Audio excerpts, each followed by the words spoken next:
خرید و فروش خودرو توی نمایشگاه‌های اتومبیل دل شیر میخواد، چون برخلاف نمایندگی ها که قراردادهای ثابت دارن، اینجا ممکنه هر بندی توی قراردادتون نوشته بشه و اگه شما آگاهی کافی نداشته باشید به مشکلات واقعا خیلی بزرگی ممکنه خدا نکرده دوچار بشید.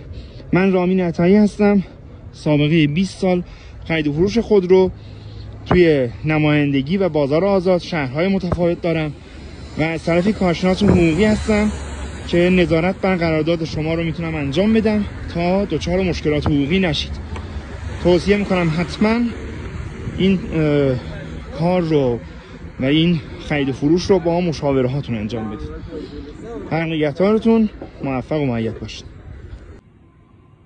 اینهایی هم که ملاحظه می‌فرمایید قراردادهای متفاوت خرید و فروش خودروه که اینجا به طور مثال فروشنده، اینجا به عنوان فروشنده، همچنین اینجا به عنوان خریدار هستم، اینجا هم به عنوان خریدار، یا مثلا اینجا به عنوان فروشنده.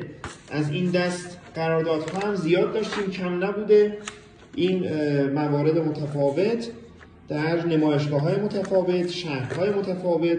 میخوام بهتون بگم قرارداد نویسی برای خودش تخصصیه که شما میتونید وقتی کسی تجربهش رو داره و تخصصش رو داره بهش اعتماد بکنید. نه تنها من، بارها هم عرض کردم، حتما مشاوره و کارشناس مورد اعتماد خودتون رو سر هر قراردادی با خودتون ببرید، هم مشاور حقوقی هم مشاور تجاری خودتون. اینجا دفتر شرکت تجاری عطایی هست، هلدینگ عطایی، تجارت خودرو، تجهیزات دندان پزشکی و مؤسسه مهاجرتی، خیابان جهاد، نفس کوچه هجرت، ساختمان مهیا، طبقه اول، واحد اول.